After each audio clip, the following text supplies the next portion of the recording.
Ya. Muy bien. Sí, Mm. esto es un mix. No, sí. Bien, buenos días. Hoy vamos a continuar con nuestro módulo de tumores germinales. En esta ocasión vamos a continuar con los tumores germinales, específicamente los mediastinales. Y para iniciar, les traje un casito clínico que vamos a ir pues desarrollando a medida que se vaya viendo el tema. Entonces, tenemos que este es un paciente masculino de 12 años de edad, el cual tiene un cuadro de evolución de aproximadamente un mes. Durante toda esta evolución, él acude en numerosas ocasiones a valoraciones médicas, entonces les voy a ir diciendo cada una de las evaluaciones, cómo fue evolucionando la clínica. Entonces, inicia con un cuadro de vías respiratorias superiores, manifestado como tos, rinorrea y fiebre de 39 grados. Esta es su primera evaluación, acude a un centro de su comunidad, le indican antibióticos y manejo sintomático por 7 días. Tras este manejo, no mejora su sintomatología, por lo que acude nuevamente a una segunda evaluación con este mismo médico, le indica dexametasona y penicilina por 5 días. Luego de que completa este manejo, permanece 2 días en casa, tras lo que empeoran los síntomas que les había mencionado anteriormente. Entonces, persistía febril y aumentaron los síntomas respiratorios. Con este empeoramiento de la sintomatología, acude a una tercera evaluación en este mismo centro 3 días después. Llega ahí con dificultad respiratoria, llega taquicárdico, llega febril y con una disminución de la saturación, pues más o menos en un 94%. Con estos datos, ahí en este centro que llegó, le comentan que podía estar cursando con un cuadro de influenza, le indican oseltamivir y lo regresan a la casa. Entonces, 2 días después de que inicia este manejo con el oseltamivir, igual progresan los síntomas y acude a un segundo centro, no al primero que se había evaluado, un centro ya de mayor nivel, en el cual cuando llega lo evalúan y lo hospitalizan. Lo que queda en el expediente es que lo manejan con nebulizaciones y medicamentos IV que no están especificados en el expediente. Le realizan prueba para SARS-CoV-2, influenza, virus sincitial respiratorio, todos negativos. Tenemos una PCR en ese momento que estaba en 95, una velocidad de sedimentación globular en 32, hemoglobina en 11, hematocrito 35, leucocitos 4000 y pues ninguna otra alteración. Permanece hospitalizado durante 2 días con este manejo y lo regresan a su casa. Esta fue su cuarta evaluación médica. Entonces, que es quinta y sexta, perdón. Entonces, 5 días después de que lo mandaron a su casa o que se egresa el paciente, persiste con la tos, acude de nuevo a este centro donde lo hospitalizaron, le indican fluticasona, ceftibuteno, lisados bacterianos y montelukast. Con eso, lo manejan en su casa, igual persiste la sintomatología, por lo que acude a una sexta evaluación, aquí un centro ya aquí de Guadalajara, los otros eran en otra ciudad, y sigue con la dificultad respiratoria. Cuando llega a este centro, le colocan oxígeno suplementario porque llegó con desaturación a 3 litros por minuto, le realizan una radiografía de tórax, esta es la primera radiografía que se le realiza al paciente, que ya les voy a mostrar más adelante, en la cual se observa un infiltrado bilateral y ellos con los hallazgos de esa radiografía sospechan que tiene cavitaciones y por la clínica del paciente por lo que le hacen una tomografía. En la tomografía de tórax se observa una lesión ocupante en mediastino anterior con masas y nódulos pulmonares y adenopatías con datos pues de una masa pues ahí mediastino. En ese momento pensaron en teratoma y ahí le inician manejo antibiótico y lo remiten aquí a nuestro centro que con esta clínica fue que llegó. Entonces, la radiografía que se le hace aproximadamente al mes del inicio de su evolución, esta fue con la que lo mandaron de este centro, esta fue la que tuvo cuando llegó aquí al hospital. Entonces, como podemos observar, con este infiltrado así bilateral, sospecharon pues de cavitaciones, pero llama la atención esta. Entonces, y aquí se observa también pues ese ensanchamiento a nivel mediastinal. Esta fue cuando llegó aquí al hospital. Y esta es la tomografía. Ujú. ¿Qué le hice? Habitación. Pues le veían cavitaciones, no sé si como que algunas. Yo no le veo así. Se ve el retrato, sí. Exacto. Cavitaciones no. ¿No? Sí, o sea, es la falta de experiencia, ¿no? Ujú. Para decir más feo. Pero tú ves una placa así Ajá. de pediatra, o sea, de pediatra vemos un montón de placas. Ujú. Y ay, doctor, mira, este tiene derrame, este tiene esto. Pero ahí esas son metástasis, o Sí, sea, si le ves medio ensanchado el mediastino y con esas imágenes, pues son metástasis. claro. O sea, pues no, yo no le hago cara de palpitación. No. O sea, y luego tiene un antecedente súper importante. Ajá, lo voy a mencionar más adelante. Sí, Ujú. entonces, no te quiero Sorpresa. espolear, pero un chavito con ese antecedente, más esta placa, más esa evolución, o sea, ¿quién la bien? Y ya se ve súper claro en la placa. Exactamente. No Entonces con aquí le voy a pintas. mostrar en la tomografía que igual, pues ahí, aquí sí son súper evidentes esas metástasis. No tengo muchas imágenes, pero sí igual se ve pues aquí a nivel, ajá, y aquí se ven pues muy marcaditas así sus metástasis. Entonces, ¿cómo llegó el paciente aquí al centro? Pues el paciente pues llegó polipneico, taquicárdico, con disminución a la auscultación del murmullo vesicular, de predominio en hemitórax izquierdo, pero neurológicamente íntegro y el resto de las exploraciones normal. Y el antecedente pertinente, que como mencionábamos con el doctor, es un paciente que tiene el diagnóstico de síndrome de Klinefelter, que se lo hacen aproximadamente a los 5 años de edad. Entonces, cuando llega aquí, se le toman laboratorios.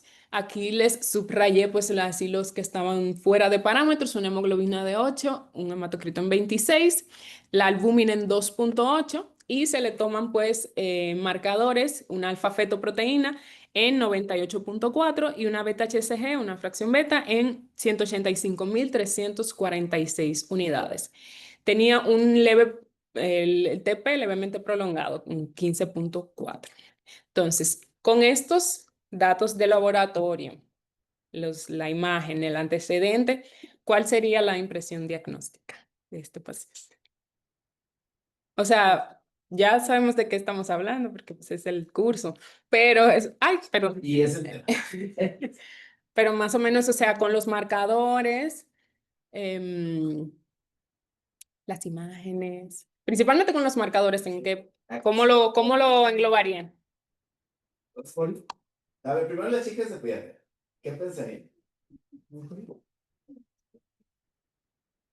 Pues no, o sea, pues,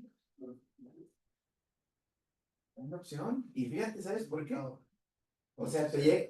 Y sí ha pasado, ¿eh? O sea, pues, buena observación. Sí ha pasado. Llegan así, y acá no, que sabe que y nunca le revisan los testículos. Ujú. Pudiera ser un germinal de testículo Primario del y testigo. nadie lo ha revisado en su vida, ni los papás. Por ahí, yo creo que Paula sí llegó, ¿eh? Ujú. Pero hasta aquí. Este Vaya. llegó hasta acá, casi le llega al cerebro. Entonces, muchos de niños de testículo, Pero tiene tumor los germinal de ojos de testículo, lengua. no avisan, no dicen, y han llegado por dificultad respiratoria. Creo que Paula sí fue más o menos pero un niño que está activo todavía. Sí, una observación. Le tendríamos que revisar Ujú. a fuerzas la área genital, Ujú. porque sí pudiera ser, ¿eh? Y sí han llegado. pues, A ver, te llega un niño con tos y así, le ves medio ensachadito el mediastino. pues pensaría que tiene tumor, pues algo maligno, pero no. ¿Y qué le pedirías? Ella te está. Ujú.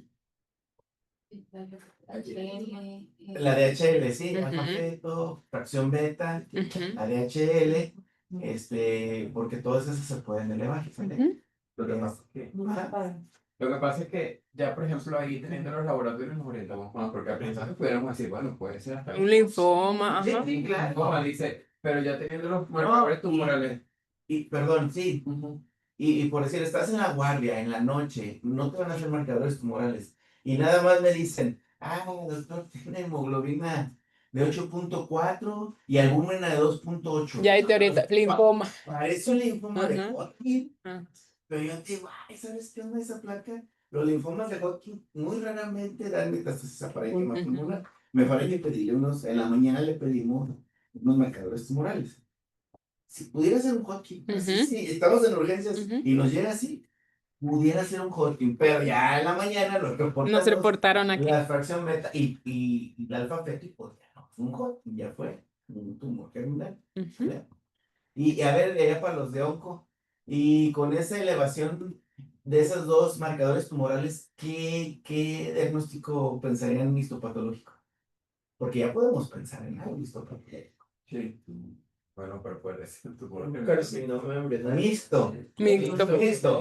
Con Componente embrionario. embrionario por la elevación del alfa feto Y con el tumor de O coriocarcinoma. coriocarcinoma. Un saco vitelino es el mismo que de zona endodérmica. Ujú. Que no sé quién dijo, ¿y para qué dicen tantos para lo mismo?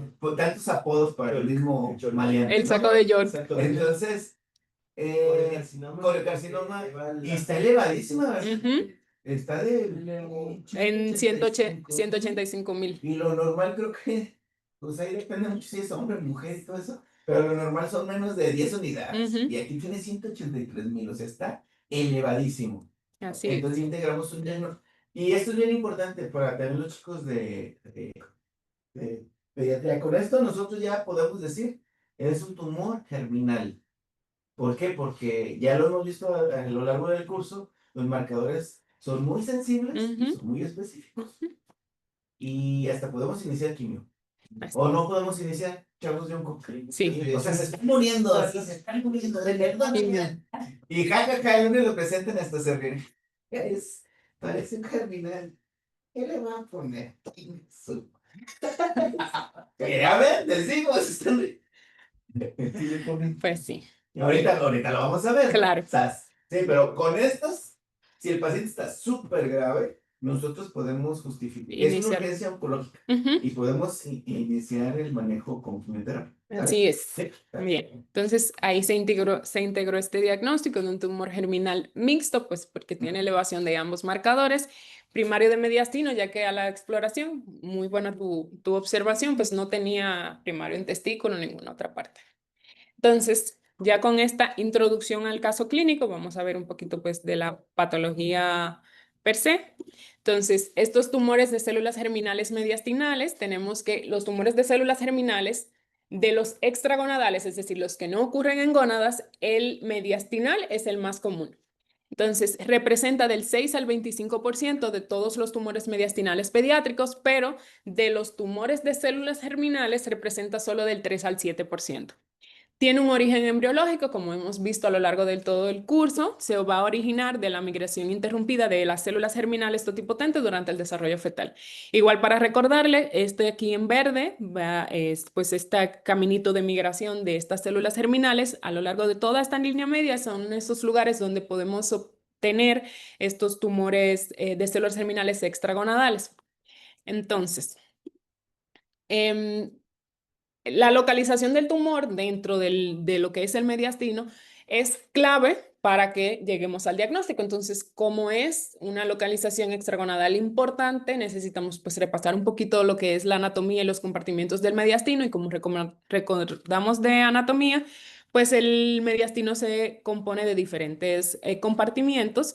El mediastino superior, que va a tener timo, vasos, tráquea, esófago, nervios frénicos. El mediastino anterior, que va a tener la parte inferior del timo y tejido adiposo, el medio principalmente corazón, pericardio y parte de la aorta, y ya el mediastino posterior, que vamos a tener esófago, parte de la aorta y venas ácigos y hemiácigos.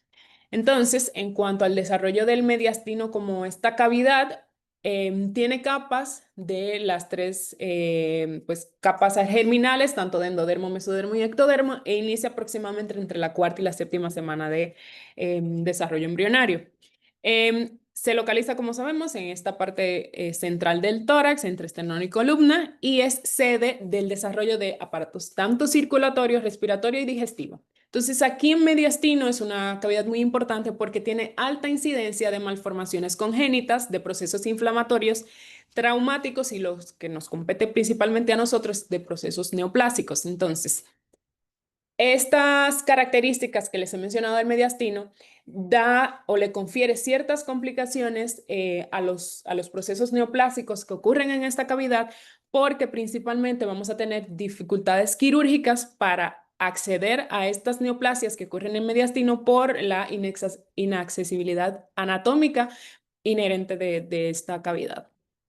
Entonces, en cuanto las características histológicas de los tumores mediastinales germinales van a ser iguales, idénticamente, o sea, van a ser iguales a sus equivalentes gonadales. O sea, tanto los gonadales como los extragonadales van a ser histológicamente iguales.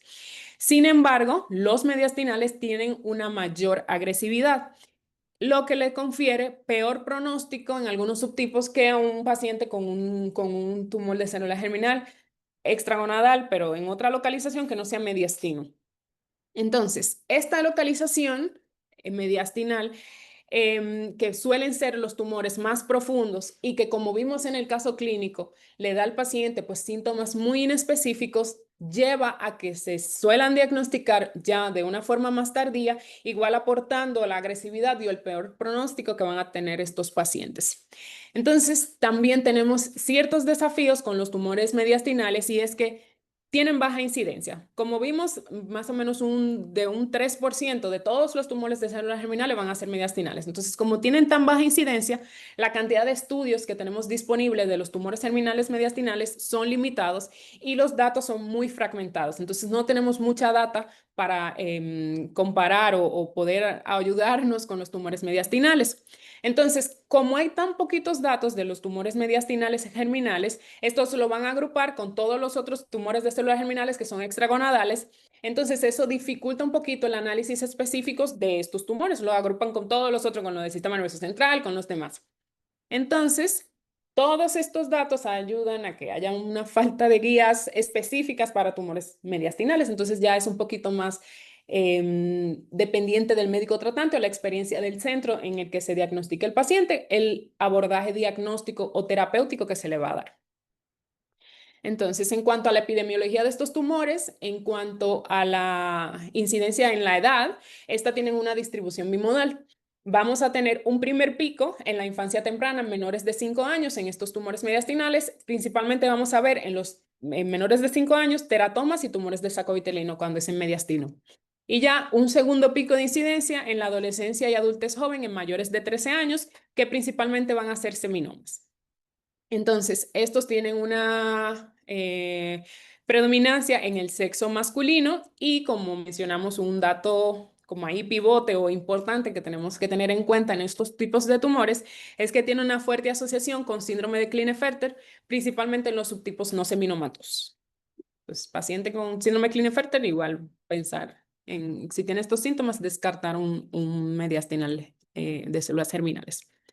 Entonces, como mencioné, en cuanto a etiología, este origen extragonadal es un poquito raro y suele involucrar todas estas estructuras de la línea media que vimos en esta línea de migración que mencioné o que les mostré más atrás, pero suelen afectar mediastino, retroperitoneo, la glándula pineal y la región supracelular. Entonces, esta imagen me pareció muy bonita porque te dice básicamente en cuanto al desarrollo pues esta oogonia hasta ya un cuerpo embrioide, donde ocurre la mutación, entonces sería el tipo de tumor que nos daría. Si es a nivel de oogonia, que se iba a, pues, o a lo femenino o a lo masculino, disseminoma, seminoma. Si es a nivel de la mórula, pues carcinoma embrionario, o si es a nivel del cuerpo embrioide, si es del cuerpo per se, la mutación, teratoma. Si es del cito o sin citotrofoblasto,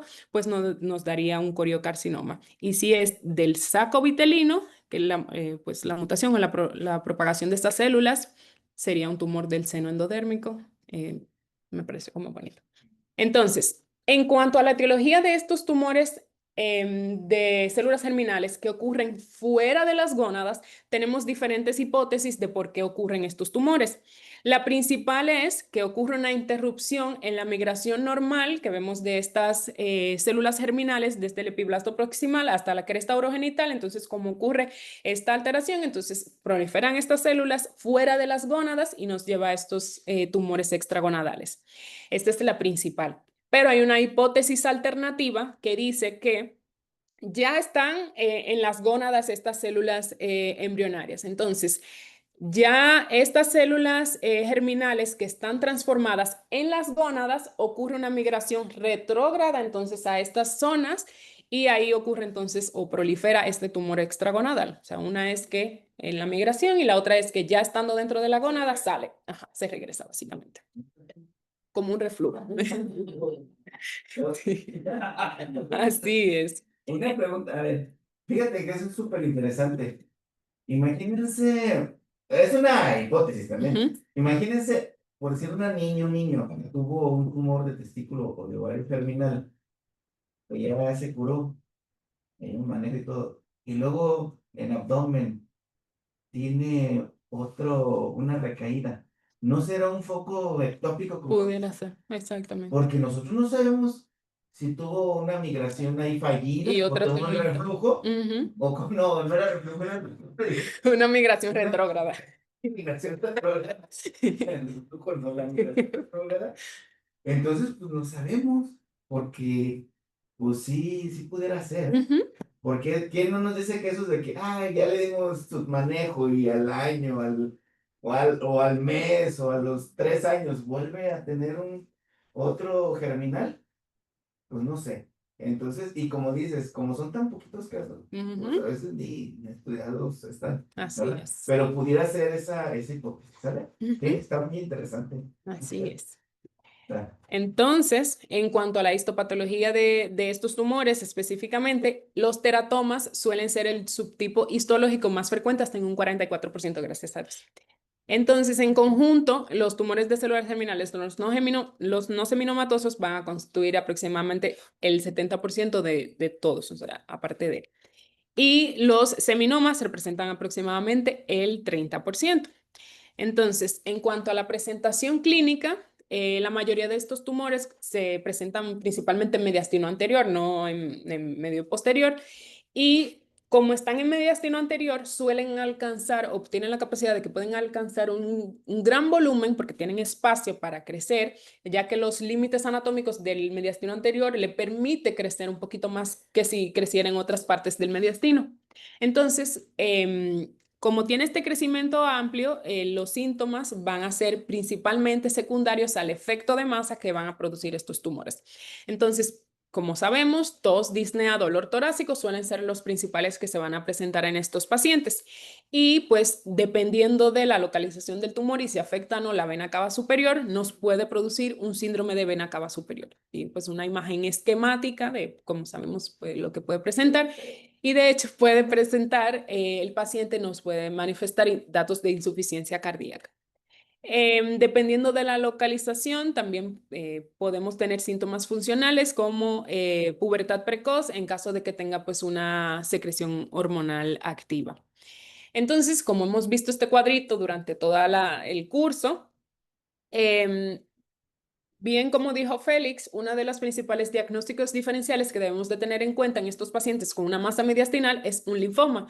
Sin embargo, para orientarnos al diagnóstico necesitamos apoyarnos de estudios de imagen y marcadores séricos. Entonces, aquí vemos principalmente, dependiendo de la histología del tumor, cuáles serían los marcadores que van a estar positivos y como sabemos, la alfa-fetoproteína elevada en los tumores de saco vitelino, los germinales mixtos y los teratomas inmaduros y la fracción beta del HCG, principalmente en coriocarcinoma y 20% de los seminomas. Entonces, en cuanto a las características histopatológicas, pues así como un poquito de forma rápida, aquí les puse pues unas imágenes de cómo se vería pues en el histopatológico, por ejemplo, un seminoma, que suele ser un tumor un poquito más lobulado, con células uniformes, citoplasma claro, como vemos aquí en la imagen, y suelen presentar glanomas e histiocitos. En cuanto al carcinoma embrionario, este suele presentar células epitelioides en láminas, como vemos aquí, o en papilas, que sería esta distribución que se ve en la segunda imagen. Y ya en cuanto al tumor de saco vitelino, una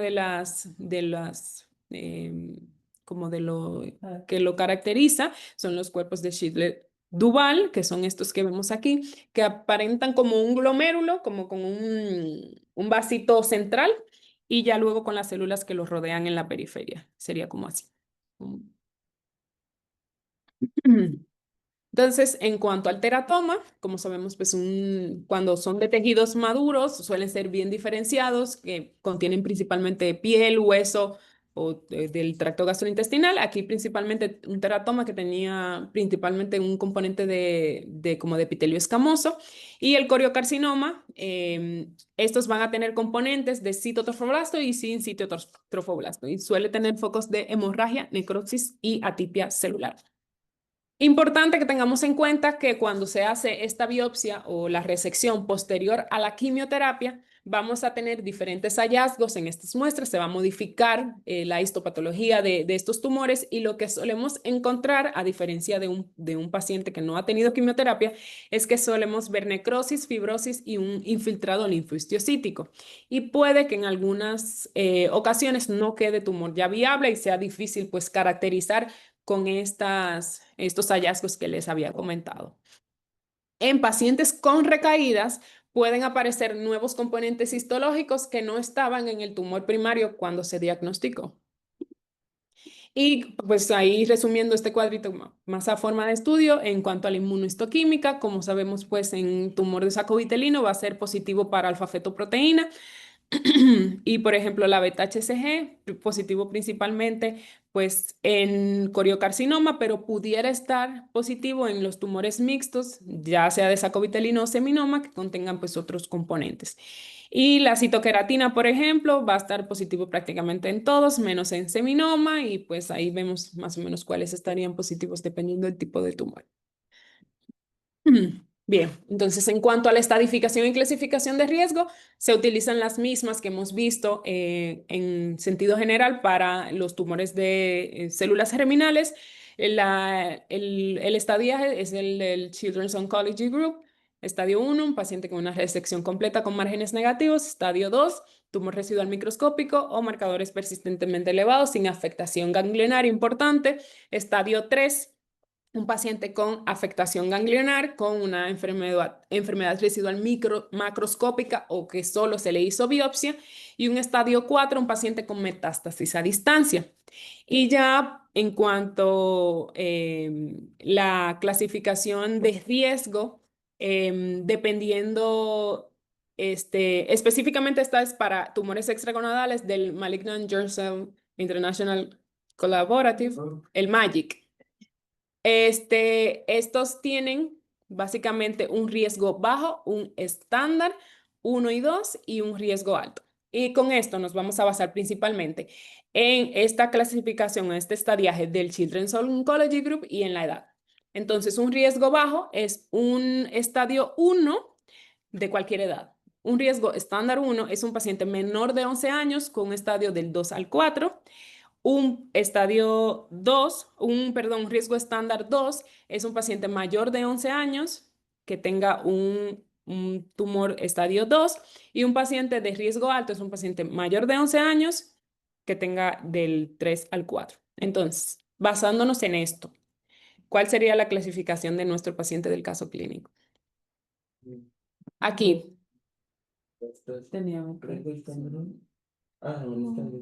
Tenía 12 años. ¿A dónde se consideran las 12. metástasis a distancia? Pues lo considera igual pulmón. Porque entonces sería 4. Pero no Exacto. está tan lejos. No se crean. No, pues sí, el paciente ya tenía metástasis pulmonares. Exacto. ¿A dónde más, chicas pediatras, a dónde más pueden hacer metástasis tumores? ¿Y qué más? El de medicina, lo que estoy diciendo. Pues sí, o los germinales en general. ¿Pero a qué parte de abdomen? A un órgano de abdomen le Ujú. encanta. Y ¿Hígado? el hígado. Entonces, pues si también, no me acuerdo si está en el hígado ahorita, no sé. No lo mencionaron. No, ¿verdad? Creo que no. Ni en ninguna nota, ¿verdad? No. Pero yo creo que no. Pero podría ser pulmón, que este sí lo tengo, desde ahí ya mañana el pronóstico. O hígado, o huesos. O sistema nervioso O sistema nervioso central. Entonces, Sí, el último sí. sí, ¿Eh? no, doctor. Ya. No me, No spoileé. no me spoilé la película. Entonces, igual, un estadio 4, porque sí tenía la metástasis a distancia, y riesgo alto, un paciente mayor de 12, o sea, tenía 12 años, y que era aquí, estadio 4. Entonces, muy bien. Entonces, ya una vez diagnosticado este paciente o estos pacientes, necesitamos pues abordar la estrategia terapéutica que vamos a tomar en cuenta. Entonces, ¿cuál es el objetivo del tratamiento en estos pacientes? Lograr una remisión completa. Entonces, el abordaje que le vamos a dar va a estar basado en el tipo histológico del tumor y en el estadio que tenga el paciente. Entonces, las opciones terapéuticas con las que se cuenta está la cirugía, la quimioterapia, radioterapia y una combinación de estos. Entonces, por ejemplo, en los teratomas maduros, por lo general, uno de los abordajes es cirugía. Sin embargo, ya en los malignos, por lo general el abordaje que se va a hacer es quimioterapia basada en cisplatino, que pues como sabemos el protocolo PEP y resección quirúrgica. Cisplatino etoposidoblemicina, que es el PEP o BEP. Entonces estas son las dosis que ya Rocío había comentado en la clase anterior. Entonces, tenemos este estudio. Tengo una duda, Ujú. no sé si me perdí o- ¿y cómo se hizo el diagnóstico en el niño? En él solamente, bueno, ahora lo voy a comentar, pero solamente fue con la elevación de los marcadores y es que no se pudo biopsiar. Es que ese es un problema técnico muchas veces. Ajá, por la localización del tumor se hizo, ya pues lo iba a mencionar más adelante, pero se hizo una sesión con cirugía oncológica, con cardio, con todos, y por la localización del tumor se llegó al consenso de que tenía la localización, tenía la elevación de los marcadores tumorales, ese era el tipo de tumor, pero nunca se biopsió. El antecedente, sí. Y el síndrome de Klinefelter. O sea, es como agua pasa por... Oye, pero a ver, no tenía derrame, ¿verdad? Tenía derrame. ¿Y ahí qué nos falló entonces? Entonces, miren, y muy importante también para la pediatría, si tienen de lo que sea, un paciente con derrame, mándenlo. ¿A dónde lo mandan por lo regular? No, por lo regular. No, por lo regular lo mandan a cultivo, es lo que así de pediatría. Nosotros a Paco y al cultivo Y al laboratorio general, ¿no? Y citoquímico. cultivo Y el gramo. Ajá. El organigrama. Ujú. Entonces, sí, pues, por favor, mándenlo a Pato. Porque si ha habido diagnósticos de tumoraciones mediastinales de las que se han diagnosticado con el líquido pleural. Así, de verdad. Es más, el líquido pleural, si no está tan purulento, aquí hay un aparato que se llama citómetro de flujo, que es como parecido al que hacen las VHS, es algo similar. Si no está muy purulento, o sea, no lo voy a tapar la muestra. Y si creemos que es un linfoma, este Zenobio, que es quien hace sus estudios, nos puede diagnosticar un linfoma. Ujú. Así, es CD20 positivo, y es un Burki. Entonces, es bien importante que no se les olvide mandar, o nosotros de onco, ay, es que es bien difícil el abordaje quirúrgica, pues tómame un citoquímico. Ya la doctora leí en la terapia, ya nomás me dice, no, vamos a tomar y lo mandamos al pato, sí. Bueno, ¿sale? Para que no se nos olvide, ¿sabes? Bueno, Ujú. gracias. Muy bien. Entonces, vale. Traje pues este estudio en el cual el objetivo era, bueno, pues se le denomina como tumor de células germinales mediastinales primario en niños y adolescentes, el resultado pues, de estos protocolos alemanes colaborativos de 83, 86, 89, 96. Entonces, el objetivo de este estudio era evaluar a niños y adolescentes con tumores de células germinales, tanto teratoma como malignos, a nivel mediastinal. Entonces, en este se incluyeron 47 pacientes con estos diagnósticos y a los cuales se le administró igual diferentes protocolos, pero principalmente se utilizó etopósido, cisplatino, ifosfamida, vimblastina y blomicina, dependiendo pues de cada uno de los grupos, el protocolo que utilizó.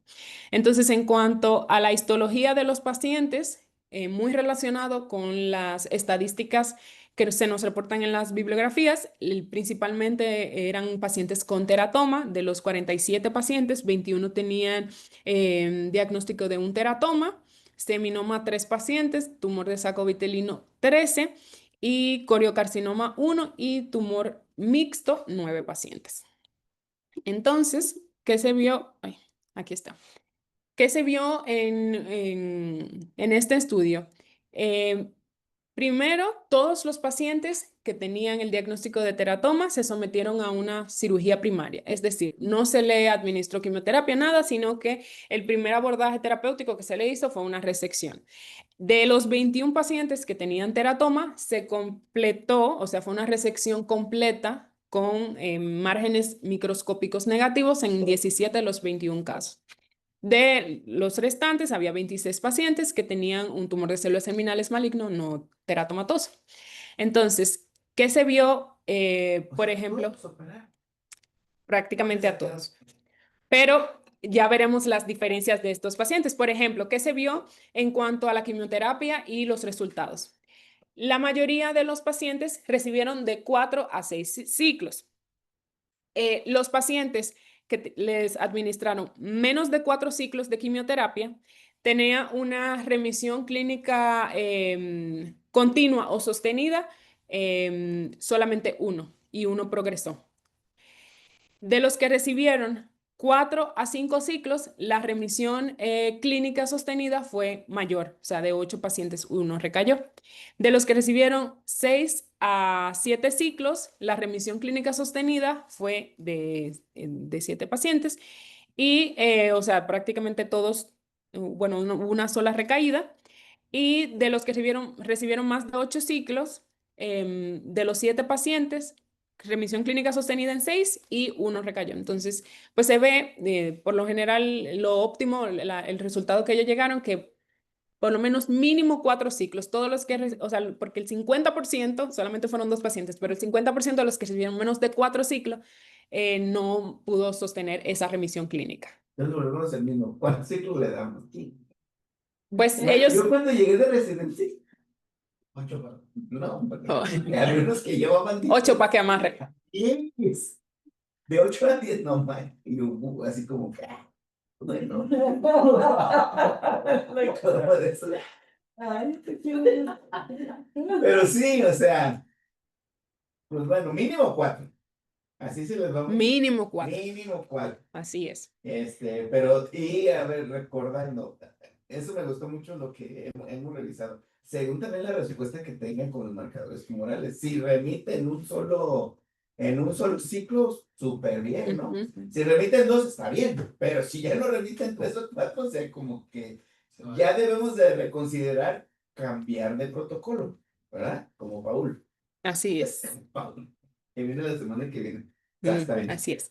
Bien, entonces, como mencioné, todos los pacientes que tenían teratoma se le hizo su resección primaria antes de cualquier manejo y la mayoría se alcanzó una resección microscópica bien. Entonces, de los 26 que tenían elevación de marcadores que no eran teratoma, vemos que 9 de estos pacientes los sometieron a resección primaria, es decir, antes de darle quimioterapia, lo llevaron a resección. ¿Qué se vio? Que de los 9 pacientes, 5 fue completa y 4 fue una resección incompleta. Y de estos 4 que tuvieron una resección incompleta, 2, o sea, el 50% murió por la enfermedad. Entonces, ¿qué se vio de los 13 restantes o de los 13 pacientes restantes que primero se le da quimioterapia y luego se lleva a cirugía? Tenemos 13 pacientes, de estos 10, la resección se pudo lograr de forma completa y uno pues de forma incompleta. Uno se le dio radioterapia y otro pues no se le dio terapia local. Entonces también se llegó a la conclusión de que en estos pacientes con estos tumores mediastinales malignos, lo ideal es dar una quimioterapia antes del procedimiento quirúrgico, porque esto ayuda a diferentes cosas. Primero, reducir el volumen tumoral, que a través de la reducción de este volumen tumoral se puede facilitar la resección y también pues lo hace menos friable, evitando el spillage, el spillage del tumor. No, en un feeling. Claro, porque Oigan, ¿y qué más? ¿Qué más reduce? la vasculatura La vascularidad, ¿verdad? Eso se reduce. Vascularidad. lo pone menos friable, como más durito. Eso siempre quieren nuestros cirujanos. Dale un ciclo. Claro. Bueno, y ese es el eterno dilema, creo que es más con los nefros, ¿no? Ajá, La escuela europea y la escuela americana. el operan antes. Y unos dicen que los operan al de inicio y otros que no, que la de neoadjuvancia. Ujú. Las siglas, bueno. Bueno, es que yo había leído, o sea, si se le da quimio, Dime. si se les da quimio, o sea, antes de la cirugía y también si reducen los marcadores y si reducen el tumor, sí también es como el pronóstico del paciente. Sí, sí puede ser. O sea, de que tiene mejor pronóstico. O sería maravilloso que, mira, a mí me ha tocado, no me destinales porque son muy agresivos, como empezó la plática. Me ha tocado de otro tipo de tumores germinales. Increíblemente con un ciclo o dos han tenido. Y es más, sí les platiqué de la niña de lactante que yo que sospechaban de violación, que Ajá. tenía un sangrado Sí, transvaginal sí. y que en realidad fue un tumor germinal abdominal, creo que era de ovario, y le protruyó el tumor por la vagina. Llegó aquí obviamente con un sangrado transvaginal y violación, hasta no de buscar lo contrario. Y ya cuando después vieron los pediatras, aquí en el piso 3, que le protruyó una tumoración por la vagina. Y era la que le daba el sangrado, nos hablaron, le tomó el cirujano pediatra una biopsia de ahí y ya me reportaron un coliocarcinoma. Era mixto con seno endodérmico. Le di quimio y para mi sorpresa, creo que tuvo con 3, 4 ciclos. Se curó y no pasó quimio. Y disminuye la recaída. Como recaída. ¿De riesgos de recaída? Ajá, es como mejor pronóstico. Sí, pues sí, si responde rápido, sí es mucho mejor pronóstico. En todos los tipos de cáncer. Si responde en 1 o 2 ciclos, en el que me digas, es mejor pronóstico. Las leucemias, si responden al día 14 o al día 30, no sé cuál sea su corte, porque luego lo andan cambiando. Todos uno dicen el día 28, 28, 30 es lo mismo.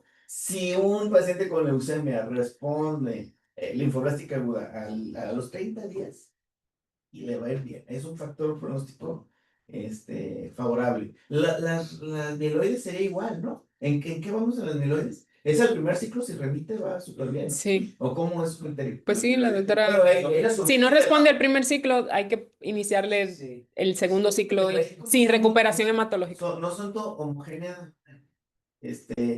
Yo creo que subdividen en la M3 y. Ah, eso sí. Exacto, ajá, pero las M5 y M4, digamos, esas me supongo que si remiten en el primer ciclo sería maravilloso, pero Ujú.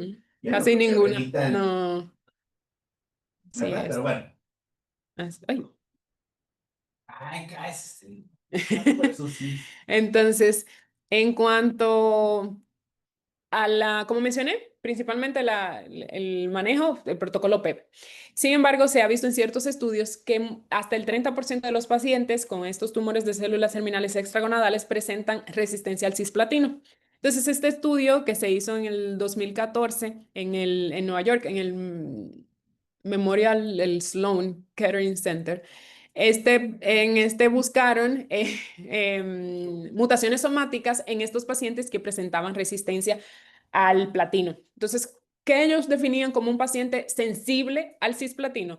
Pues un paciente que tenía una respuesta completa o parcial con marcadores tumorales negativos tras una sola línea de quimioterapia en la que se usara platino, ya sea solamente EP o un PEP, sin recaída al menos 2 años después del seguimiento. Entonces, un paciente que, por ejemplo, le damos un PEP, 1 o 2 ciclos, presenta la respuesta completa o parcial con disminución de marcadores. Es un paciente que es sensible al platino.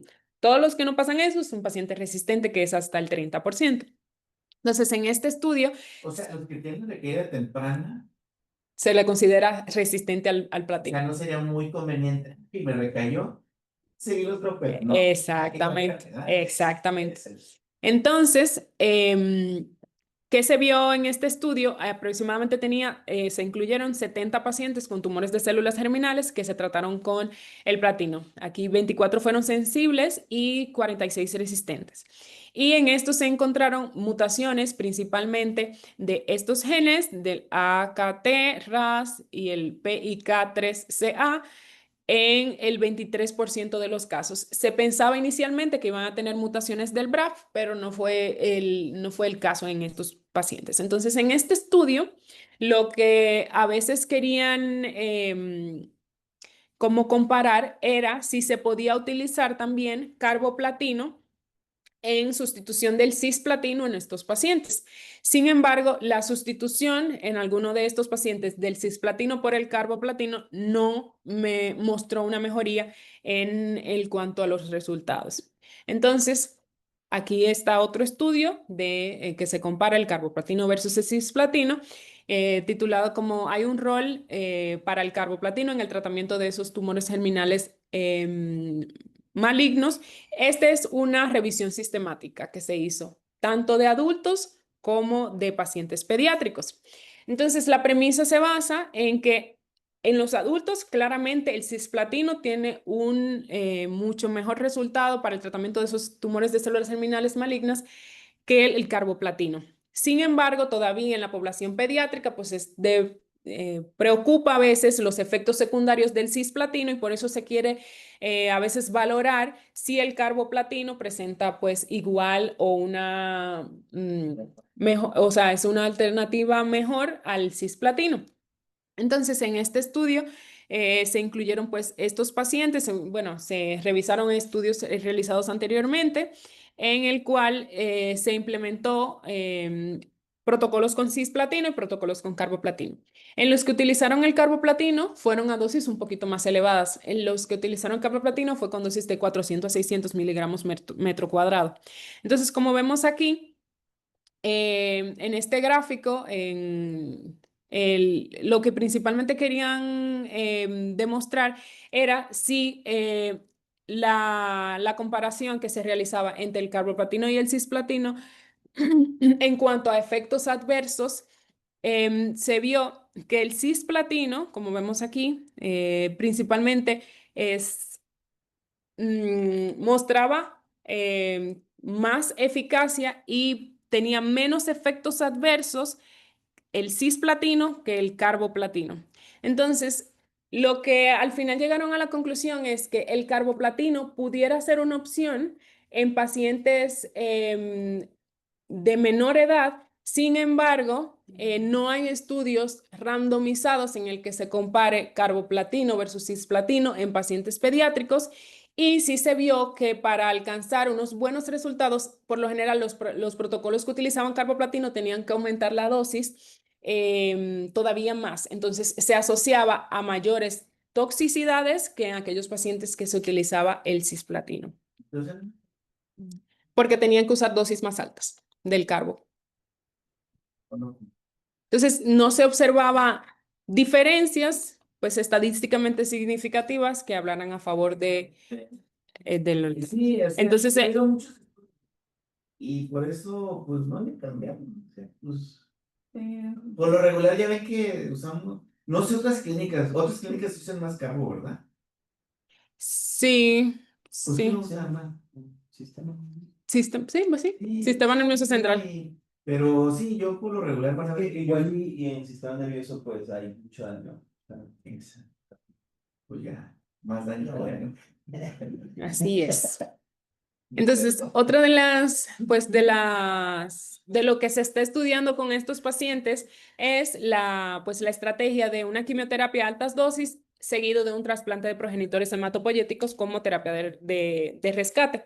Entonces, en este estudio es un poquito más viejitos, desde del 2005. Entonces, en este se incluyeron 23 niños con tumores de células germinales extragonadales que recayeron y querían ver si con una quimioterapia de altas dosis seguida de un trasplante mejoraba pues la supervivencia de estos pacientes. Entonces, el protocolo más común de quimioterapia que se usó antes del trasplante fue carboplatino, etopósido, ciclofosfamida, como para preparar el paciente, y luego se utilizó un soporte con células progenitoras hematopoyéticas que pues varió. Algunos fue sangre periférica, otro fue médula ósea autóloga o una combinación de ambos.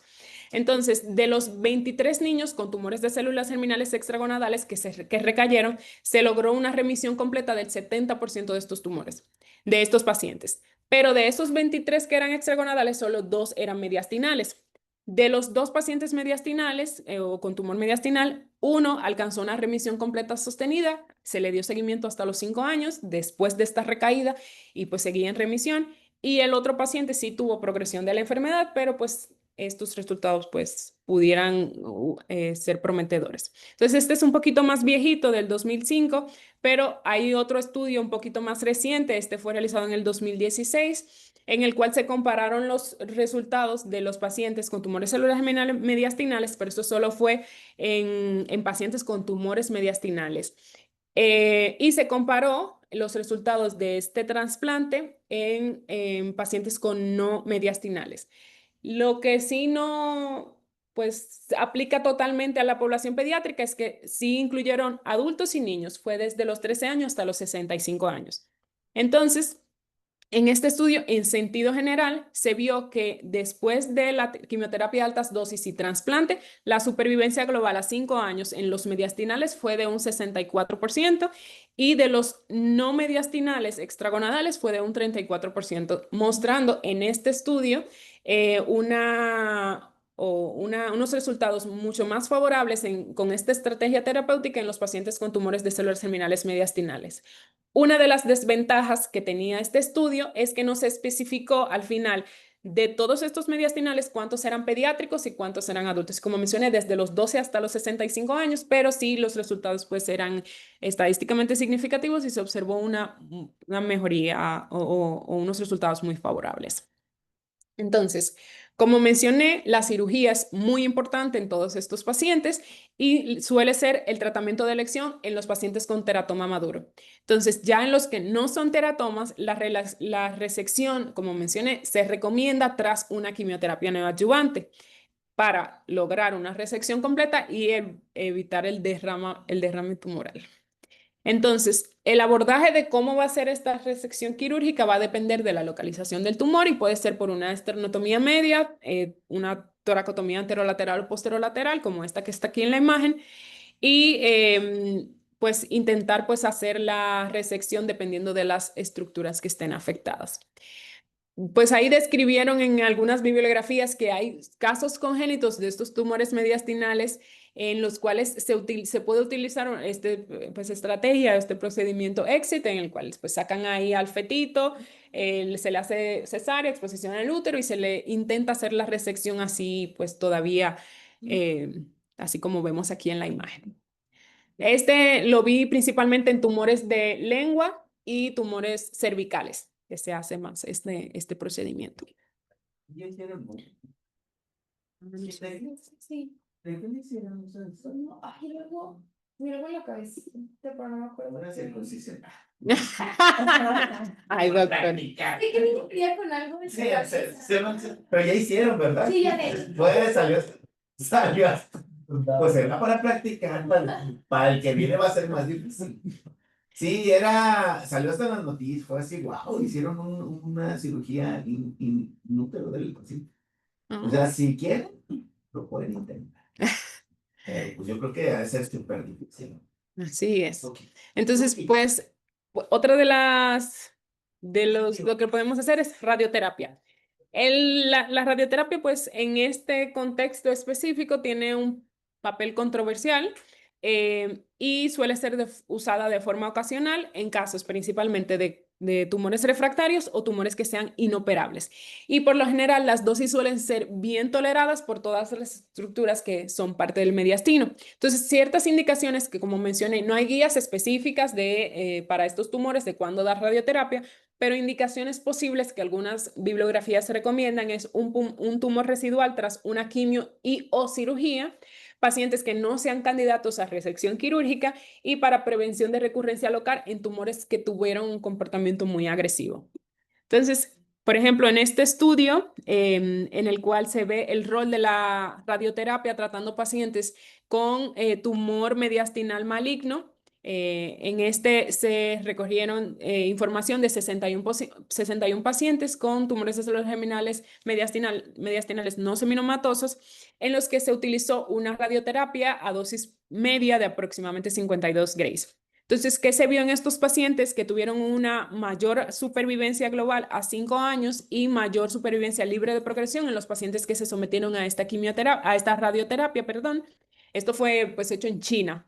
Y la conclusión que tuvieron estos con este estudio es que pudiera ser una opción salvadora en los pacientes que tengan estos tumores mediastinales y que sean resistentes al platino y que puede reducir tanto la recurrencia local y mejorar la supervivencia en estos pacientes, que pudiera ser una opción terapéutica. 52 Grace. Entonces, en cuanto, así es, el pronóstico y supervivencia, como mencioné, suelen ser tumores agresivos y la supervivencia global a 5 años, pues varía mucho de la extensión del tumor, pero suele ser de 40 a un 60% y tienen mejor pronóstico aquellos pacientes con un teratoma maduro que se le puede lograr una resección completa y tenemos ciertos factores que están definidos que confieren un peor pronóstico al paciente. Primero, la edad, como en todos los tumores de células terminales, mayor a 11 años. Un estadio avanzado al diagnóstico, paciente que se le haga una resección incompleta, que tenga metástasis a distancia, que no responda a la quimioterapia y que tenga alguna neoplasia hematológica o una neoplasia somática, alguna patología asociada al tumor de células terminales. Creo que ya, doctor. ¿Ya? No. Faltan 5. La vemos rápido. Ujú, sí. Es básicamente el caso, o sea, lo que queda. Entonces, a la próxima sesión, Ujú. oigan, y la que nos va a faltar una. ¿Quién? La tarde. Ah, la clase. Porque el viernes ya no, de la que viene. ¿Tienen otra? ¿Quién sigue? ¿Tú? Sí, ¿Es muy largo o no? Sería virtual.